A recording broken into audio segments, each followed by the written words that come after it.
Bismillahirrahmanirrahim. Assalamualaikum warahmatullahi wabarakatuh. Pertama-tama, perkenalkan nama saya Rahmatia dengan NIM D212111034 dari kelas Komputerisasi Akuntansi 4 untuk mata kuliah Komunikasi Bisnis. Di sini saya akan sedikit menjelaskan pentingnya komunikasi bisnis dan studi kasus kegagalan dalam komunikasi bisnis. Untuk definisi komunikasi tersendiri, ada beberapa ahli. Yang pertama, Murphy. Komunikasi adalah seluruh proses yang diperlakukan untuk mencapai pikiran-pikiran yang dimaksud orang lain. Yang kedua, Harwood. Komunikasi didefinisikan sebagai proses untuk membangkitkan perhatian orang lain yang bertujuan untuk menjalin kembali ingatan-ingatan.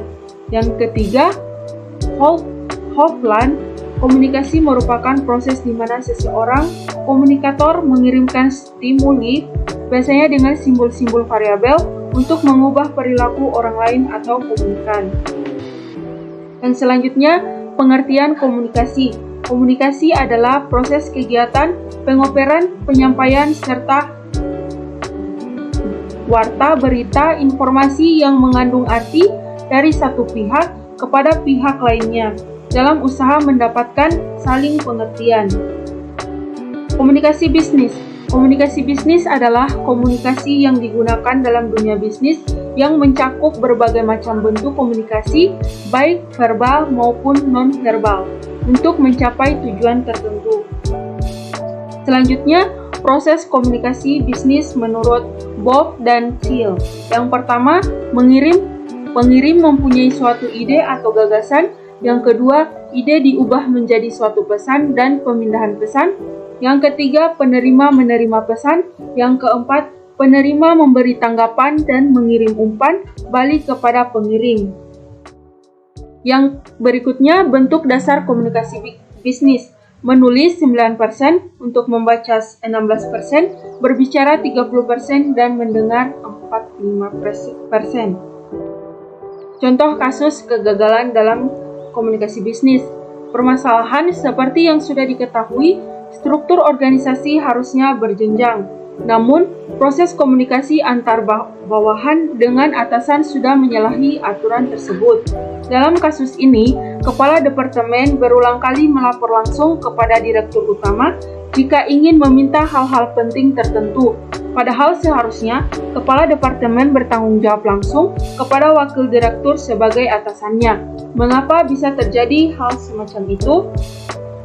Penyelesaiannya, wakil direktur harus melakukan komunikasi dengan direktur utama untuk membicarakan segala permasalahan yang ada dan sudah terjadi guna mempertegas lagi peran dan tanggung jawab masing-masing individu sesuai dengan prosedur struktur organisasi.